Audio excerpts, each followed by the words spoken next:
Today we're gonna sew the blaze dress together with the sleeves, and if you're new here, hi, my name is Mela and I'm the face behind Sewing Amore. Because I still made some small changes to the pattern after filming this tutorial, I'm gonna talk through what changed to the final version so you're not confused. So let's start with our three main pattern pieces. We of course have the front pattern piece, which we've cut on fold, and then we have the back pattern pieces and the side pattern pieces. We're gonna start with the back pattern pieces just so it's out of the way. First thing we're gonna do is overlock the inner edge, so the edge where there's no notches. I'm gonna use my overlock machine here, or serger machine, but if you don't have one, then that's no problem. You can use a zigzag stitch to finish the raw edge, or you can use on your sewing machine the overlock stitch if you have one. Now we're gonna put both pattern pieces on top of each other, right sides together, and we're gonna pin the inner edge that we just overlocked together.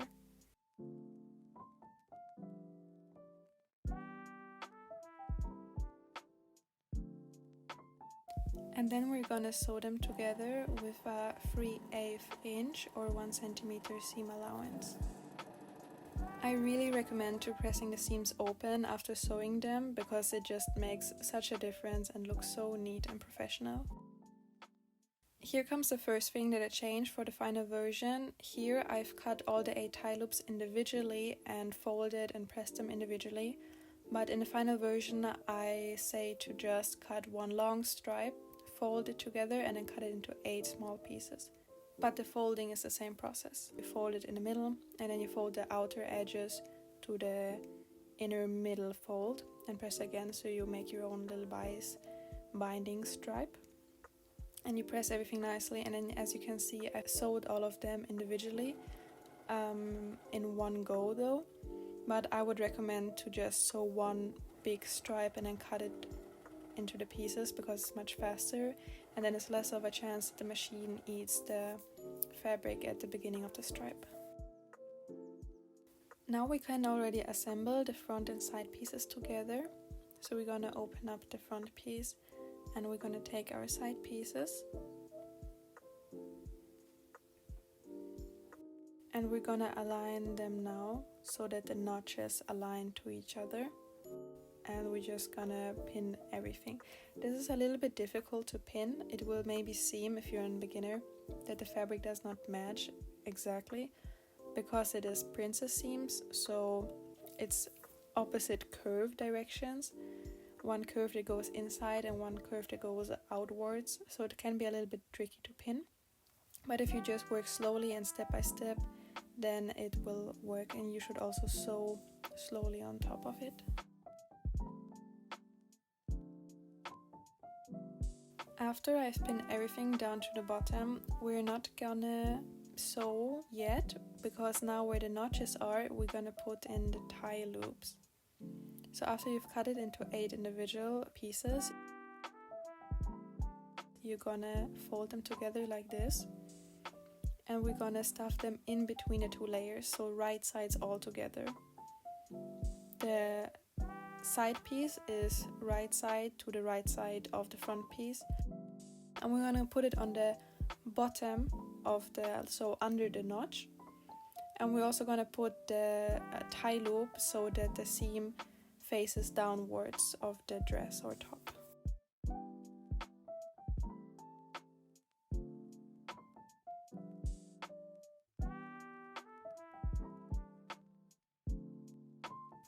After we have put both tie loops into their place, we can sew now carefully on top, and also where the tie loops are, especially if you have a quite bulky fabric, then just sew a little bit slower, careful on top of them.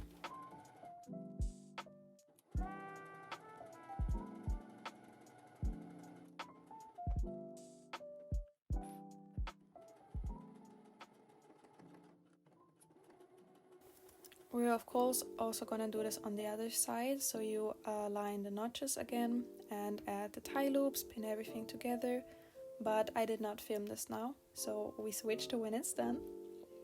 And now we can put the back piece on top of the front piece, right sides together again. We're first gonna sew the shoulder seams, so we put them on top of each other, align them, pin them, and then sew them again with the normal seam allowance. I usually sew first and then press the seam open so it's flat and neat, and then I'm gonna overlock the seam, and then I'm gonna press the seam to the back side. But there's different methods, so if you prefer another method, feel free to do it as long as it, looks good in the end. So I pressed it open and overlocked it, and then I pressed it to the back, but I did not film it. Next thing is the sides. So we're gonna align the sides together like we did before. So the notches should align, and I always work from the notches up and downwards. And then of course I'm gonna pin the entire side, and before sewing again add the tie loops. So in the end we will have attached 8 tie loops to the entire dress or top. In theory you can of course also add more tie loops or only sew 4 tie loops in total, so 2 on each side. You can also change a little bit the shape of the dress depending on where you place the tie loops or how many. You can make a whole corset. Some testers did this and I really like it.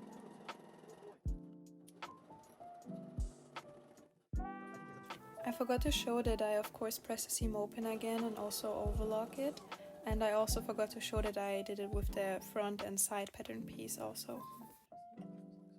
It's time for the neckline facings, and the first step is overlocking the bottom edges of both.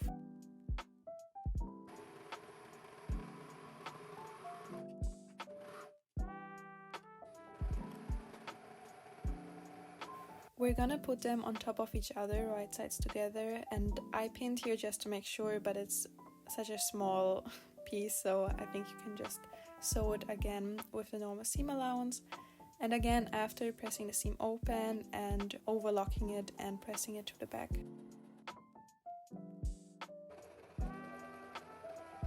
I've turned the dress right side out, and we're gonna put the neckline facings on top of the right side of the dress, so both right sides together again. And as you see, the overlocked seam I will put to the back piece. And first I'm pinning both seams to each other, so on the left and right side, and then I'm just slowly pinning everything together. If you decided to sew the sleeveless version of this pattern, then you will do the same process with the armhole binding than what we do right now with the neckline facings.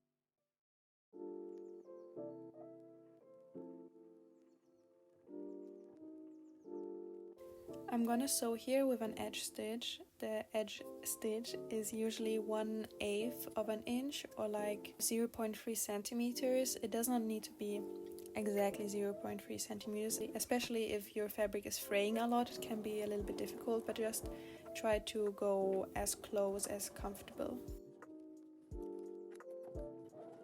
You will then make small snippets on top of the seam allowance, but be careful to not cut into the seam. It makes it a little bit easier to fold it over, and then you're gonna fold it over and press it really good onto the other side so it's wrong sides together. And then as you can see, I top stitched here again with an edge stitch, very close, actually less than 0.3 centimeters, but you can also stitch with the normal seam allowance just to keep it in place. The next thing is gonna be the sleeves, which means we're already done with the bodice. And as you can see here, there's one little notch at the end of the sleeve curve, and this sleeve curve is gonna go to the front. So we're gonna fold it right sides together and pin the side.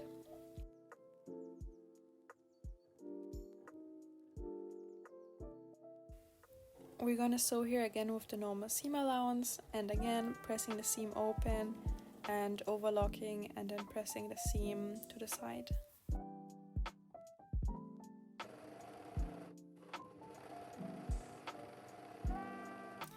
Then you're gonna sew 2 rows of basting stitches at the bottom of the sleeve.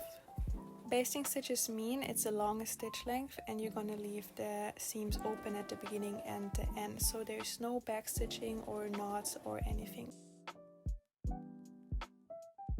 We're also gonna sew 2 rows of basting stitches from notch to notch on the upper sleeve curve. and we're gonna sew over the top notch.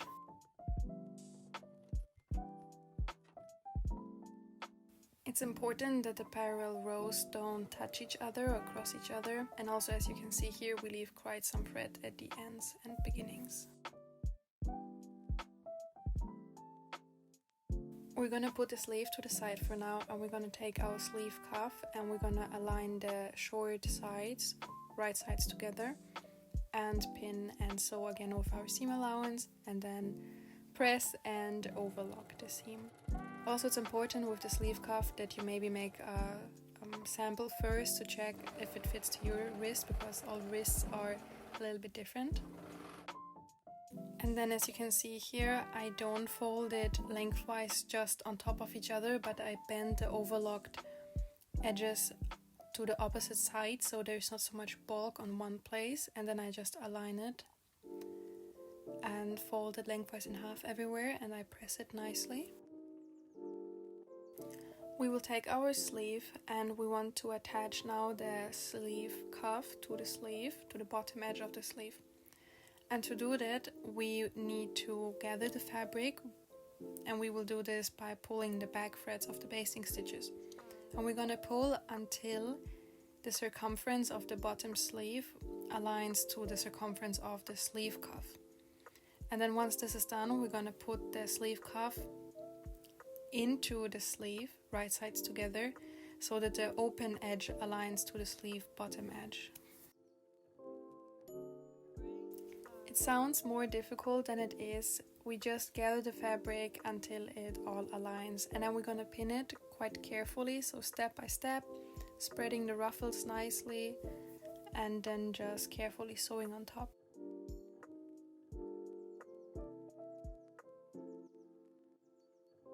Here you can see I checked if the lengths align already, but it looked a little bit too big, so I gathered a little bit more fabric. Now, as I said before, we're gonna put the sleeve cuff into the sleeve, right sides together, so that the edges align. And I'm also aligning the seam and then just pinning everything in place.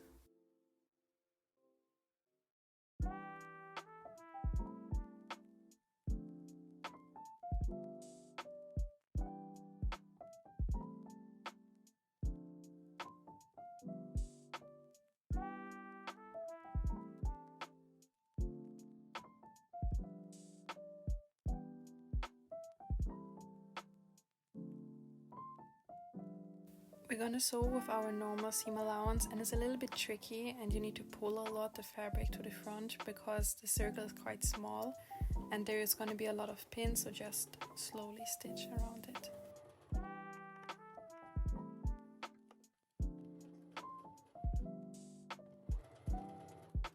Before you overlock the raw edge, you can pull the sleeve cuff out and just try it on and see if it fits nicely on your arm, if the length is good, if the ruffles are spread nicely, if your hand fits through the cuff. And then you can also take the basting stitches out if you want. I usually skip this step and just overlock everything.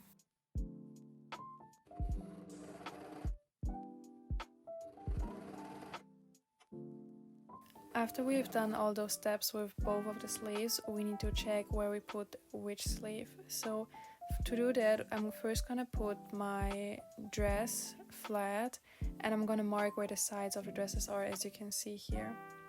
This is gonna be important because we're gonna match the pins that we just put in with the side seam of the sleeve. We're gonna turn the sleeve inside out. I'm gonna check which sleeve is in the front with the little notch on the bottom of the sleeve curve, and as you can see here, this is with the notch to the front, and then I'm gonna pull the whole sleeve into the dress, right sides together. So I'm aligning the side seam of the sleeve with the pin that marks where the side of the dress is together. And I'm also gonna attach the top notch, which is on top of the sleeve curve, to the shoulder seam.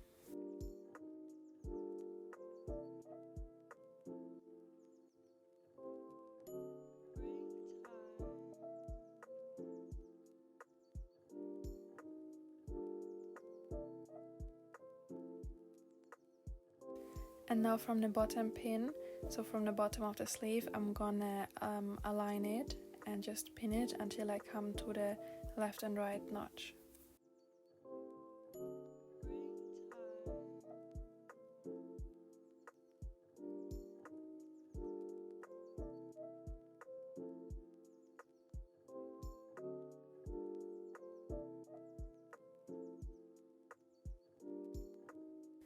So here I reached already a notch on the one side and I'm switching to the other side and working myself up again.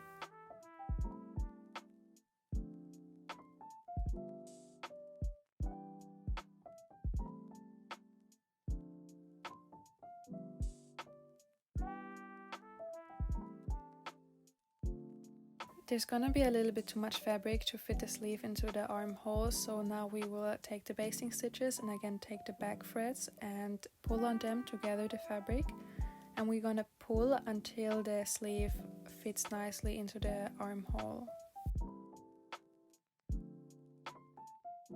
So when it all fits nicely, I'm gonna pin here also, and when it's all pinned, I'm gonna sew again with the normal seam allowance, 3/8 inch or 1 centimeter.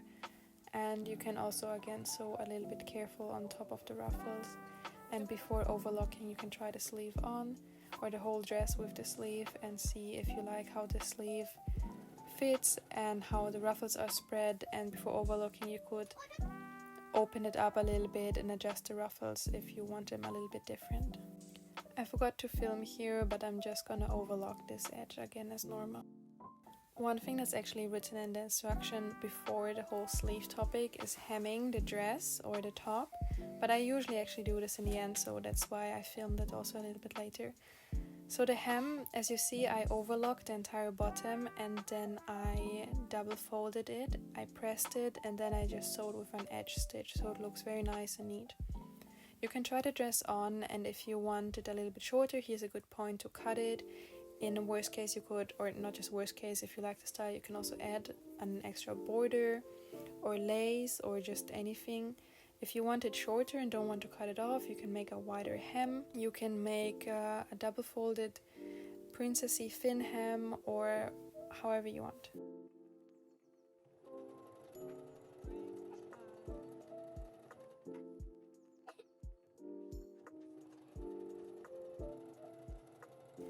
After ironing everything one last time, the dress is done, and if you use a string or a tie, a band from the store or a bias tape, then you can just put it through the tie loops and you're done. I decided to make my own ties with the help of a loop turner, so I'm also going to show you how I did this. I'm just going to take 2 long stripes and I'm going to fold them right sides together. And I'm gonna sew quite close to the edge.